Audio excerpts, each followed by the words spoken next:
Today we'll be talking about the permanent mandibular central incisors. These are the closest to the midline in the mandibular arch. This is the mandibular right central incisor and this is the mandibular left central incisor. According to the universal numbering system, this is tooth number 25 and this is tooth number 24.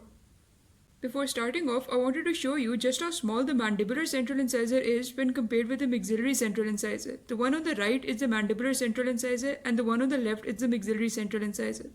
Starting with the labial aspect, it is trapezoidal in shape. The mesioincisal and the distoincisal angles are sharp and they are usually sharper than the ones in the maxillary incisors. The incisal outline may contain mamelons, and when these are present, they are usually 3 in number, and if they are not present, then the incisal outline is generally straight. The cervical outline curves evenly towards the root apex. Generally, there are no developmental depressions or imbrication lines, but when the developmental depressions are present, they are usually in the incisal third.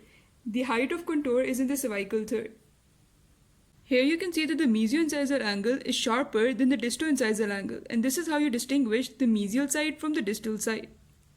Coming to the lingual aspect, the mesial, distal, and incisal outlines are the same as the labial aspect. The cervical margin curves evenly towards the root apex.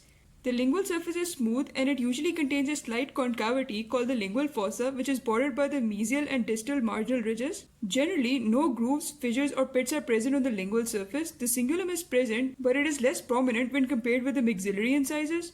The height of contour is located in the cervical third. The mesial aspect is triangular in shape. The labial outline is straight in the incisal third and convex in the gingival third, and the lingual outline is concave in the incisal third and convex in the gingival third. The cervical margin curves evenly towards the incisal surface. The contact area is ovoid in shape and it is located in the incisal third very near the incisal edge. The height of contour is also located in the incisal third. The distal aspect is similar to the mesial aspect in all respects, except that the cervical margin is less curved towards the incisal surface. From the incisal aspect, the tooth is diamond-shaped, the incisal outline is straight, and the mesial and distal portions are symmetrical. The tooth is wider labiolingually than it is mesiodistally. As the crown is offset towards the lingual side, you can see more of the labial surface than the lingual surface. Although the tooth looks symmetrical, if you look closely, the cingulum is slightly towards the distal side. This is an important feature when attempting to distinguish right from left mandibular central incisors.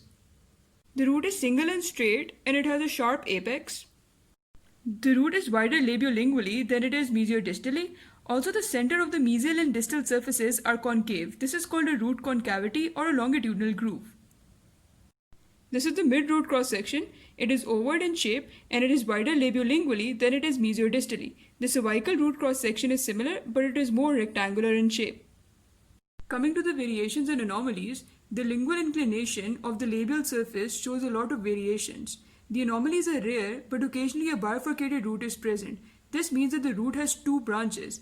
In the mandibular central incisors, these branches have labial and lingual locations.